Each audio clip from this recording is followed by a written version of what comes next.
नमस्कार प्यारे विद्यार्थियों, स्वागत है आप सभी का दीपांशु क्लासेस के इस यूट्यूब चैनल पर। मैं दीपांशु यादव आप सभी का अपने यूट्यूब चैनल पर हार्दिक स्वागत करता हूं। दोस्तों प्यारे बच्चों, आज का हमारा जो टॉपिक है वो है काव्य सौंदर्य के तत्व। आपको बता दें यह वीडियो क्लास 11th और 12th के विद्यार्थियों के लिए है, क्योंकि क्लास 11th और 12th के विद्यार्थियों के जो पाठ्यक्रम में लगे हुए रस है उनकी संख्या 5 है। हम केवल 5 रस के बारे में बात करेंगे। क्लास 9th और 10th के लिए वीडियो बना है, आप लोग जाकर के देख सकते हैं। इस वीडियो में केवल 11 और 12 वाले व्यक्ति ही रुके। तो चलिए हम शुरू करते हैं आज का हमारा टॉपिक, काव्य सौंदर्य के तत्व। काव्य सौंदर्य के 3 तत्व होते हैं, एक होता है रस, एक होता है छंद, एक होता है अलंकार। ये 3 होते हैं। इन तीनों में से आज हम पढ़ेंगे केवल और केवल रस। और फिर रस की संख्या होती है टोटल 11, भरत मुनि के अनुसार 8, लेकिन आपको सिलेबस में लगे हुए रस है 5। तो हम केवल 5 रसों को पढ़ेंगे। सबसे पहले रस हेडिंग लगाइए। फिर देखते हैं रस का सूत्र क्या होता है। रस का सूत्र है विभावानुभाव संचार संयोगादृश्य निष्पत्ति, अर्थात विभाव, अनुभाव और व्यभिचारी भाव के संयोग से रस की निष्पत्ति होती है। ठीक है, रस का सूत्र है कि विभावानुभाव संचारी संयोगादृश्य निष्पत्ति। विभाव, अनुभाव एवं संचारी भाव के संयोग से रस की निष्पत्ति होती है।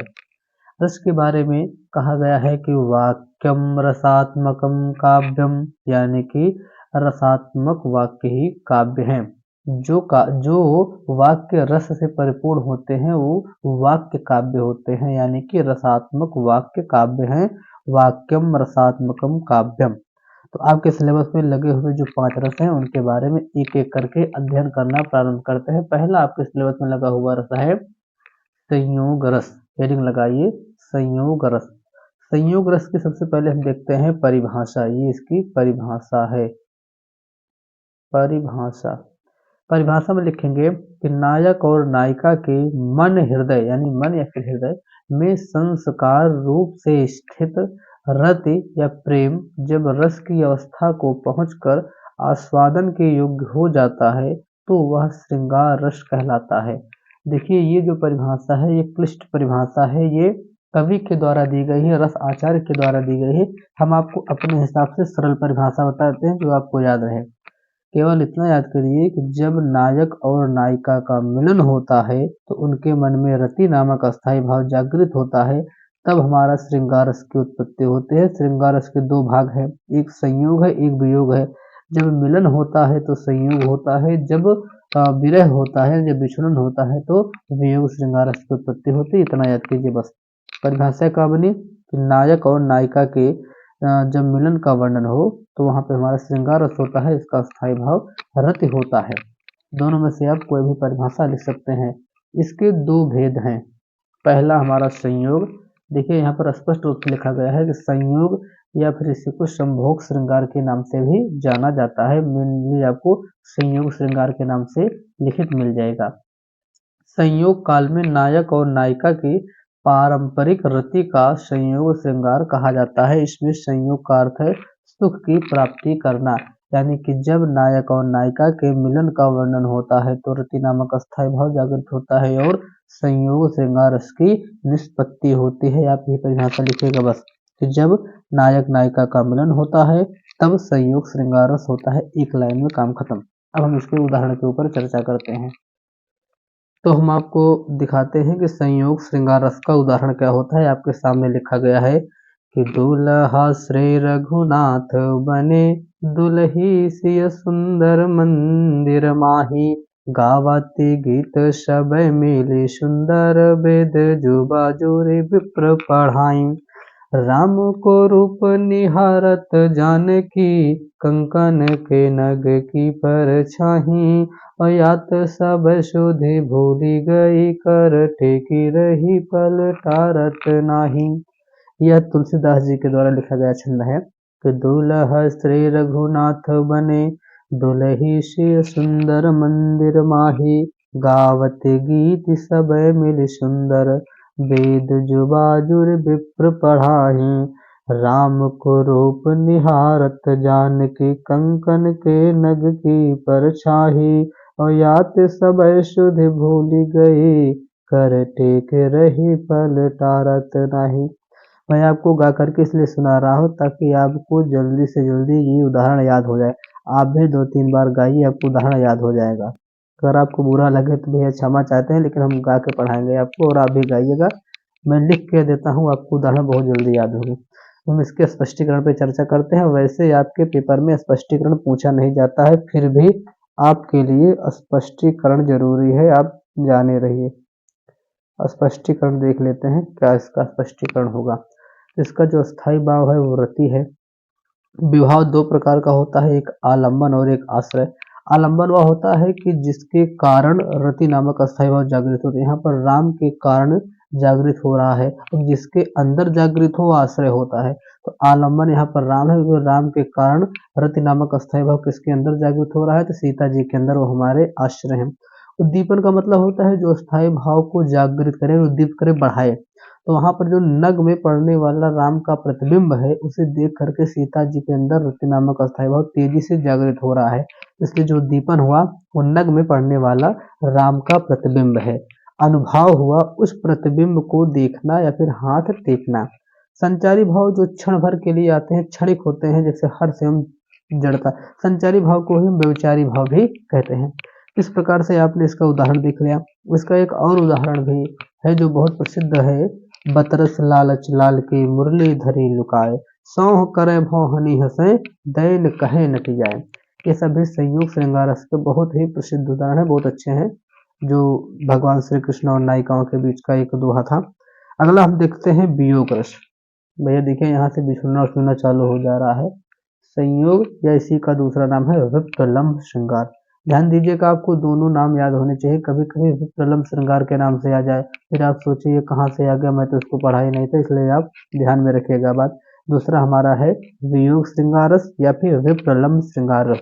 इसकी परिभाषा एक लाइन में कि जब नायक और नायिका का विछुड़न होता है, यानी कि आपस में लोग जब अलग हो जाते हैं, तब वियोग श्रृंगार रस का उदय होता है, यानी उसकी निष्पत्ति होती है। एक लाइन में परिभाषा लिखिएगा, जब नायक और नायिका का विरह वर्णन होता है तब वियोग रस की निष्पत्ति होती है, वियोग श्रृंगार रस की निष्पत्ति होती है, काम खत्म।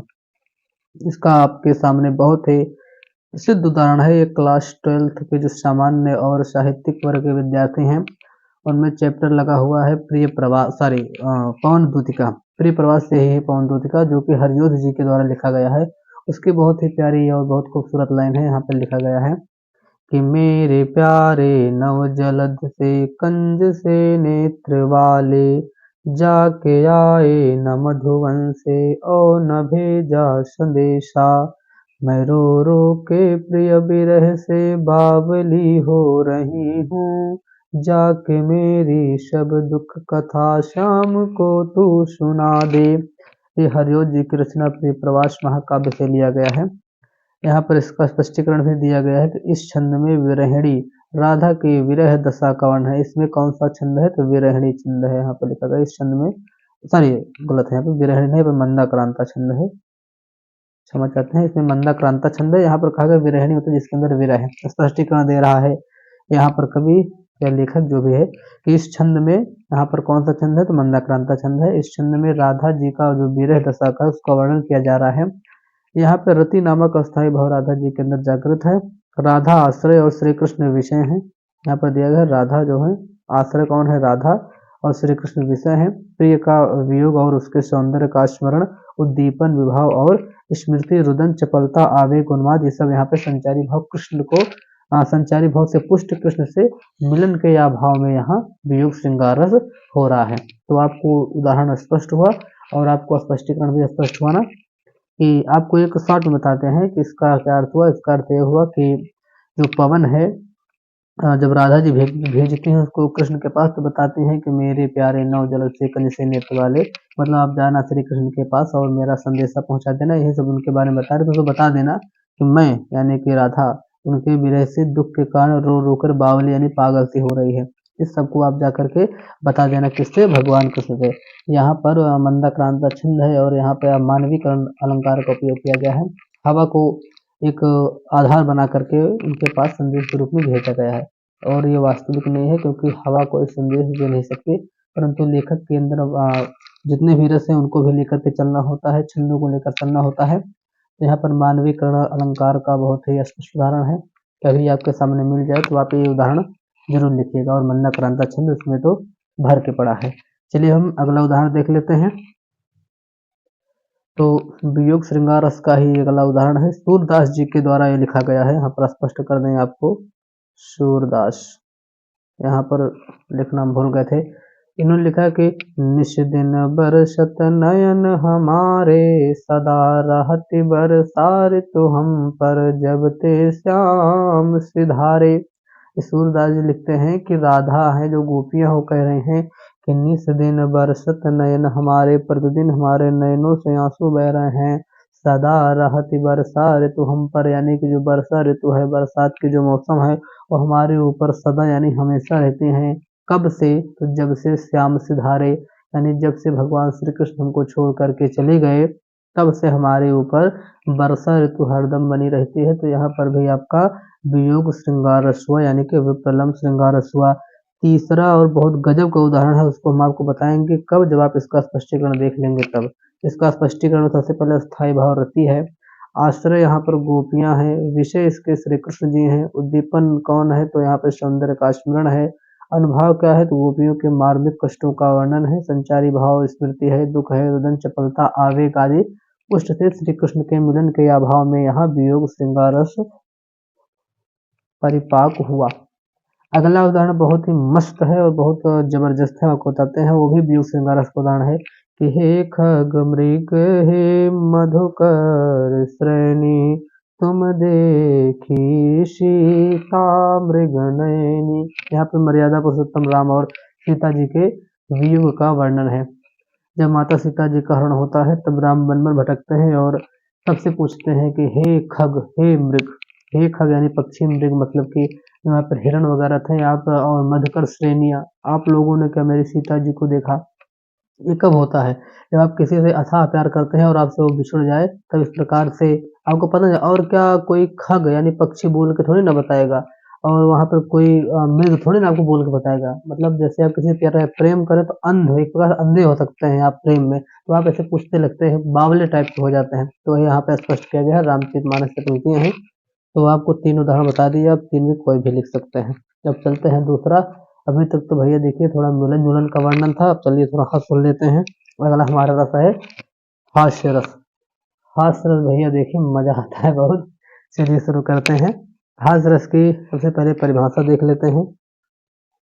परिभाषा, परिभाषा में लिखा गया है कि वेशभूषा, वाणी, चेष्टा आदि की विकृति को देखकर हृदय का जो विनोद, विनोद का मतलब होता है मनोरंजन यानी हास्य, का जो भाव जागृत होता है वही हमारा हास्य कहा जाता है। यही हास्य विभाव, अनुभव, संचारी भाव से पुष्ट होकर हास्य रस में परिणित हो जाता है। बहुत अच्छी परिभाषा यहाँ पर इन्होंने लिखा है। यहाँ से यहाँ पर लिखा ज्यों, वह हास कहा जाता है। यही हास भाव जब विभाव अनुभव से संयोग करता है। तो आप इतनी बड़ी परिभाषा नहीं, स्पष्ट एक लाइन में कि जब विभाव अनुभव तथा संचारी भाव का संयोग होता है तो अस्थाई भाव जब जागृत होता है हास्य नामक, तभी हास्य रस की निष्पत्ति होती है।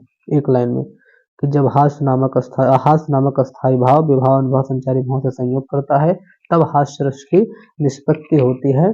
इसका बहुत ही अच्छा उदाहरण है, आप लोग देखिए उदाहरण।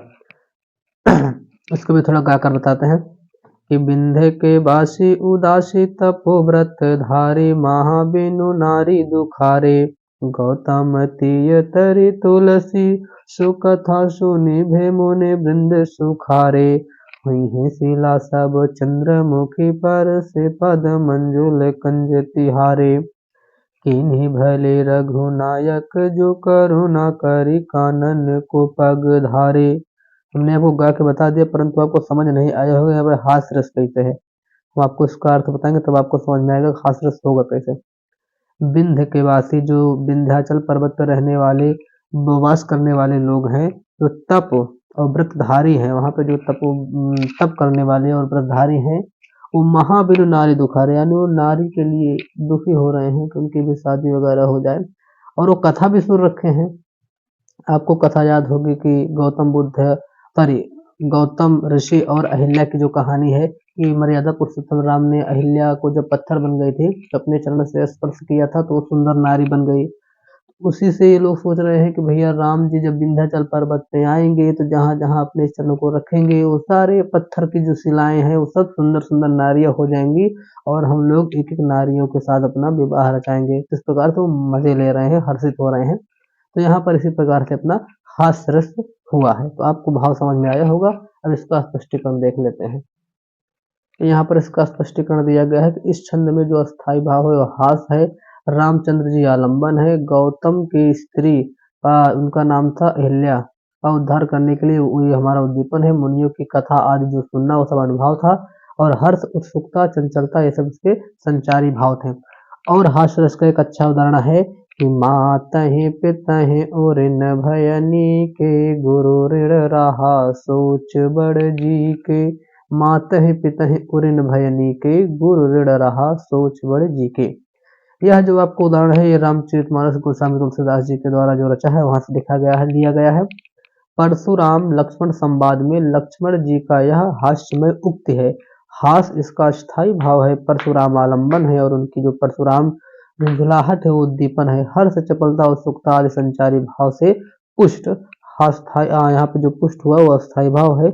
इसलिए यहाँ पे हास्य रस की निष्पत्ति आपको देखने को मिलते हैं। आराम से याद कीजिए, 2 लाइन के पर वो उदाहरण है कि मातहि पितहि उरिन भयनी के गुरु ऋण रहा सोच बड़ जी के। और भी हास रस के उदाहरण है कि जो नारद जी वाला था वो इस प्रकार से है कि थोड़ा याद नहीं आ रहा है, हम आपको बताते हैं याद बाद में याद करके। एक और याद कर लीजिए कि राजा वाला पीपर पात बबूल का तापर तनिक किसान राजा रानी करत हैं छठे छमा है दान। ये था एक तीसरा उदाहरण हास रस का।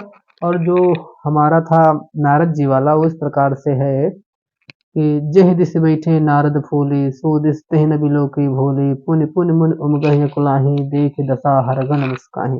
याद आ गया, यही था कि जिस दिशा में नारद जी बैठे हैं उस दिशा में तो जो स्वयंवर में वरमाला डालने वाली लड़की है वो आ ही नहीं रही है। तो बार बार अकुला रहे हैं व्याकुल होना हमारे गले में कमंगल मतलब माला पड़े। किसी से सबको दशा को देख करके हमारे जो शंकर जी के जो सब गण है वो मुस्कुरा रहे हैं। तो वही इस प्रकार से वहां पर भी हास्य रस है। तो हमने हंस के बारे में बात कर लिया। अब तीसरा, अब चलिए भाई हंस लिए तो कुछ रोना भी पड़ेगा। तो अगला हमारा उदाहरण है करुण रस का। यहाँ पर देखिए, इसको याद मत कीजिए। बतरस लालच लाल के मुरली धरे लुकाए सौह कर भौहनी हंसे दैन कहे नट जाए। एक गलत जगह पर लिख दिया गया है। ये हमारा संयोग श्रृंगार का उदाहरण था। संयोग श्रृंगार का उदाहरण था। अब चलिए करुण रस के बारे में बात करते हैं। चलिए मन में थोड़ा वेदना लाते हैं। बंधु विनाश बंधु वियोग द्रव्य नाश। द्रव्य का मतलब पदार्थ। द्रव्य नाश प्रेमी के सदैव के लिए बिछड़ जाने से करुण रस उत्पन्न होता है। शोक नामक अस्थायी भाव विभाव अनुभव और संचारी भाव के संयोग से करुण रस की दशा को प्राप्त होते हैं। परिभाषा यहाँ से लिखिएगा, यहाँ से लेकर के यहाँ तक। क्लियर कि जब शोक नामक अस्थायी भाव विभाव अनुभव संचारी भाव से संयोग करता है तब करुण रस की निष्पत्ति होती है। करुण रस के जो उदाहरण है आपके सामने प्रस्तुत करते हैं। इसका भी जो उदाहरण हमने लिया है वो गोस्वामी तुलसीदास जी के द्वारा रचित रामचरितमानस से लिया गया है। उदाहरण है कि जथा पंख बिनु खगयति दीन्हा मन बिनु फाने करे बर करहीना। असमम जीवन बंधु बिन तोही जो जड़ देव जियावाहि मोही।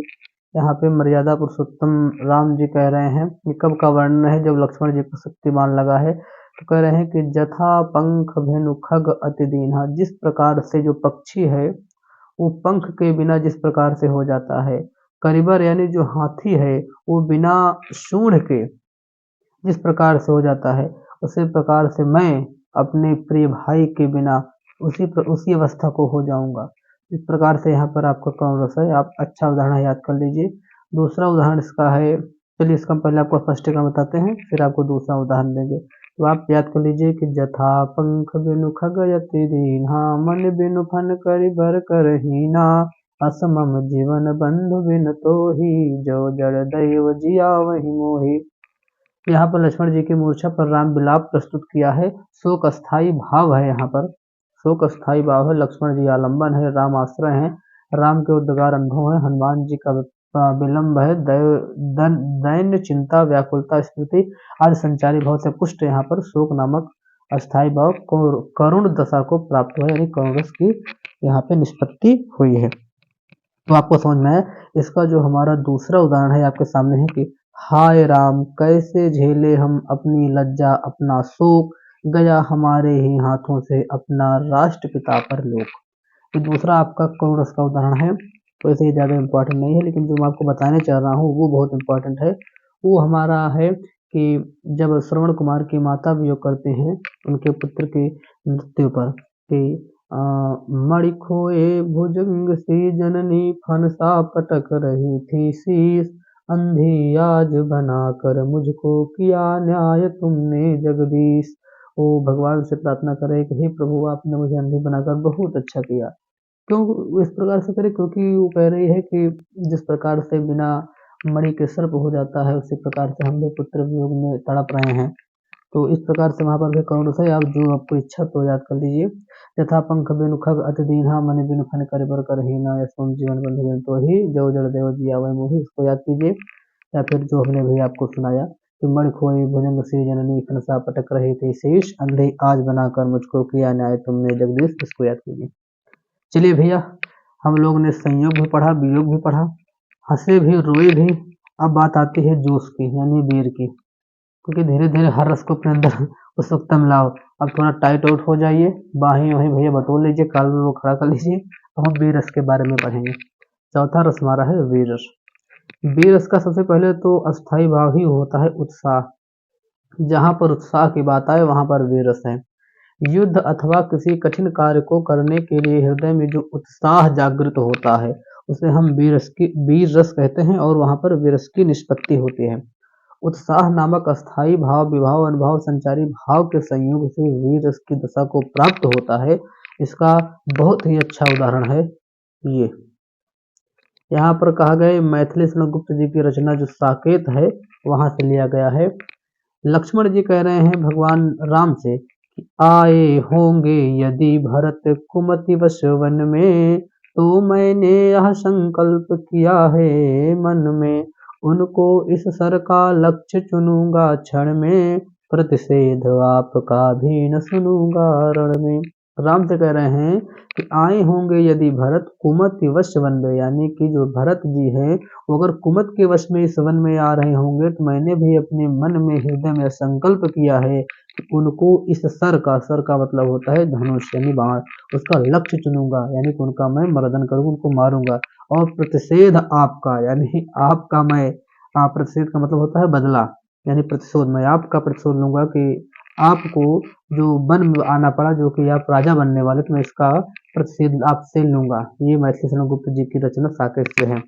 इस प्रकार से यहाँ बीरस हुआ। बीरस के बहुत उदाहरण हैं, आप पढ़े होंगे। एक रचना है आल्हा खंड। आल्हा खंड, इसके रचयिता है जगनिक। इसी को आप कहते हैं परमाल रासो। परमाल रासो, इसमें पूरा का पूरा वीर रस है। और बहुत फेमस दो लाइन है कि 12 बरस लय छत्री, 12 बरस लय कुकुर जीवे और 16 ले जिए सियार, बरस 18 छत्री जीवे आगे जीवों को धिक्कार। मतलब कि 12 बरस तक तो कुत्ते जीते हैं, 16 बरस तक तो सियार जीता है, 18 बरस से ज्यादा छत्री जिए तो धिक्कार है। ऐसा कौन साला छत्री है जो 12 बरस 18 बरस ज्यादा जिए। क्षमा चाहते हैं, गलती से कुछ अवसर निकल जाए तो। इस प्रकार से आपका वीर रस का उदाहरण हुआ। तो जो हमारा उदाहरण था इसका आपके सामने जो स्पष्टीकरण दिया गया है, ये आपका स्पष्टीकरण है। स्पष्टीकरण, इस पद में उत्साह हमारा स्थायी भाव है, लक्ष्मण आश्रय और भरत आलंबन है, उनके वन में आगमन का समाचार उद्दीपन है, लक्ष्मण जी का वचन अनुभाव है, उत्सुकता उग्रता चपलता आदि संचारी भाव है।